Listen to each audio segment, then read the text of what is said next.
Hi, ഇന്ന് നമ്മൾ കോപ്പൻസ് ക്ലാസിഫിക്കേഷനാണ് പഠിക്കാൻ പോകുന്നത്.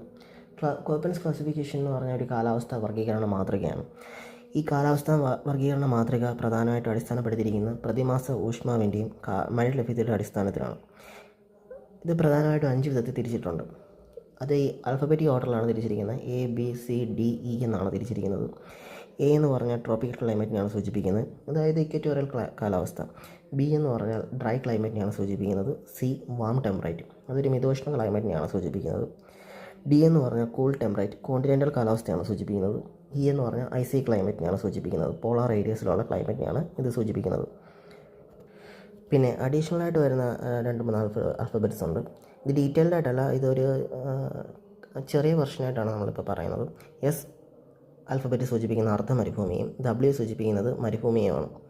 വരണ്ട മരുഭൂമിയാണ് W സൂചിപ്പിക്കുന്നത്. T സൂചിപ്പിക്കുന്നത് പോളാർ ക്ലൈമറ്റിനെയാണ്.